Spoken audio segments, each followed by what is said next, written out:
The place is Paris. The year is 1925. A group of businessmen specializing in scrap material were at a meeting at a swanky hotel. They had been invited to this top secret meeting with an important government official, the deputy director of the Ministry of Posts and Telegraphs. The deputy director explained that one of them would be offered a partnership with a secret government project. What was the project?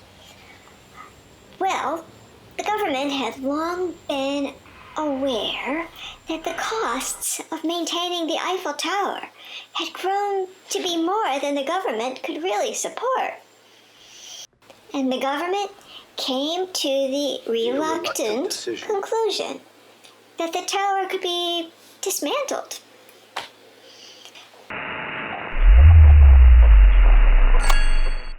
Let's take a look at things we think we already know.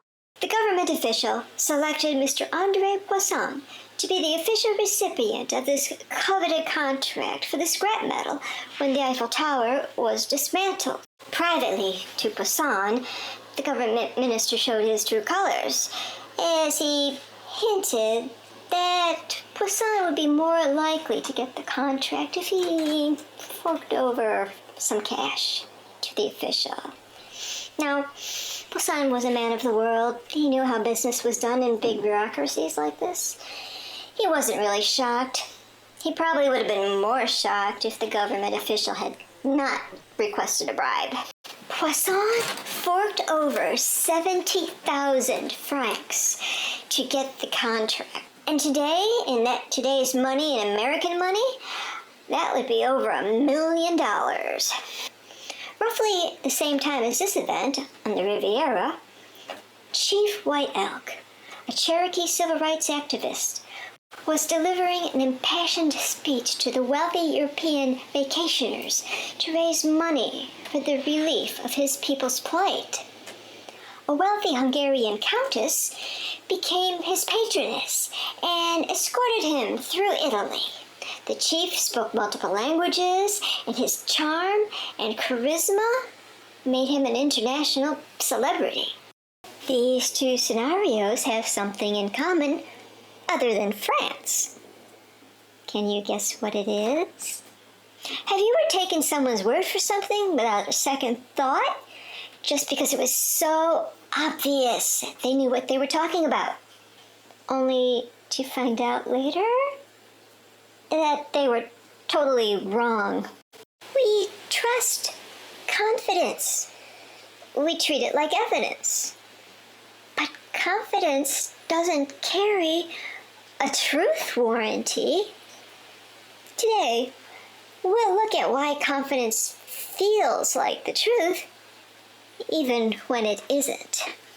Let's start with those real-life examples where confidence outshone truth.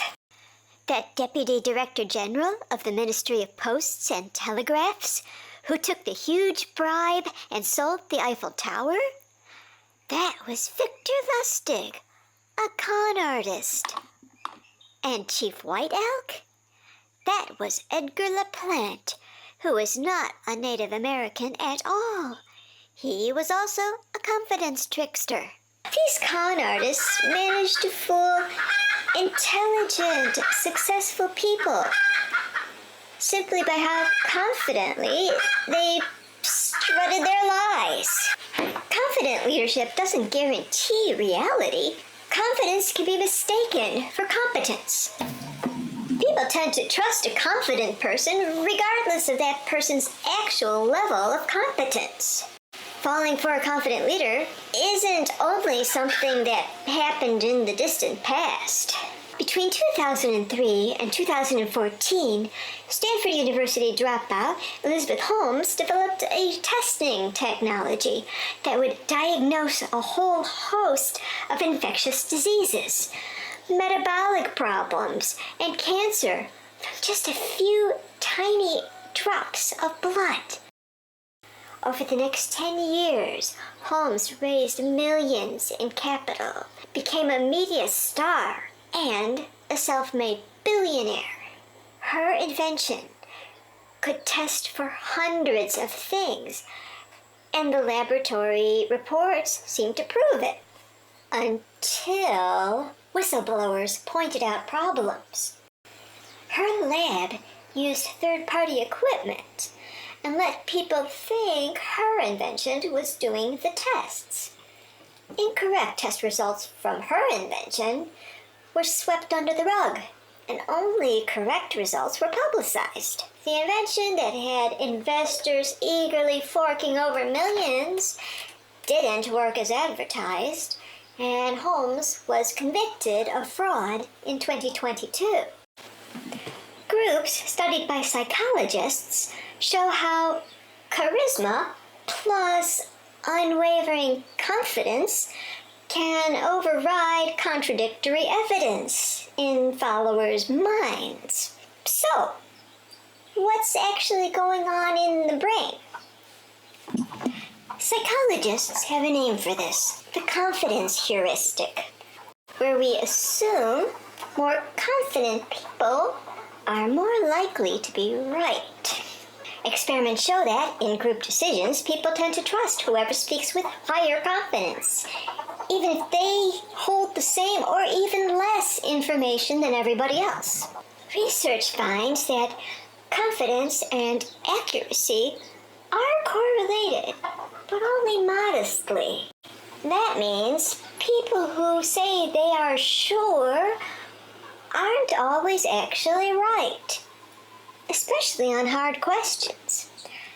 That's why juries often mistakenly give eyewitness testimony extra weight if the witness sounds certain, even though certainty doesn't reliably signal truth. Here's the twist. Our brains use confidence because it's efficient. It's a mental shortcut that often works well enough, but it's not truth. Some research even shows that people fail to adjust their assessments when evidence suggests their confidence was misplaced. In other words, we take confidence as credibility and don't always update our assessment when we should. Confidence sticks, even when it's wrong. This matters beyond psychology labs. It matters in business because confident entrepreneurs can get money out of people and funding despite the weak fundamentals of their proposals. It matters in everyday advice.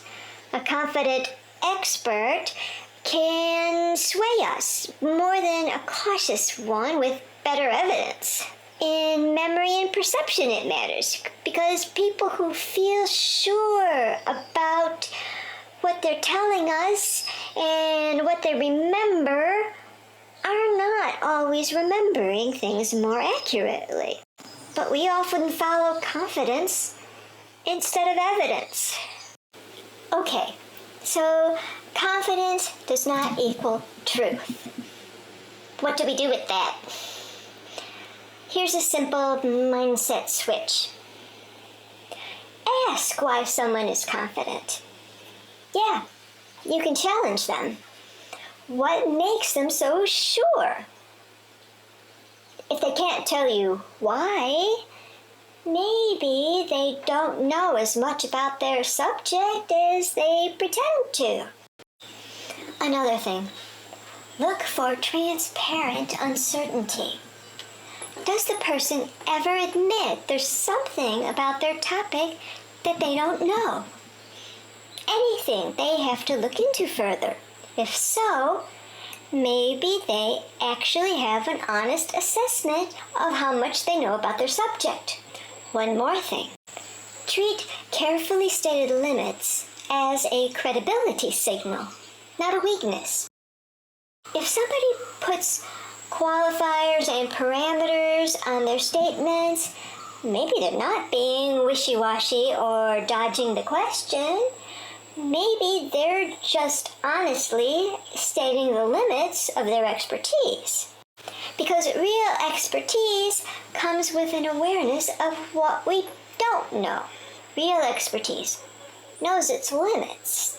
So remember, confidence feels like truth because your brain uses it as a shortcut, not because it guarantees accuracy. Next time somebody's absolutely sure, take it as a cue to ask them some questions. And that's the golden path back to clarity. Certainty is not the same as clarity.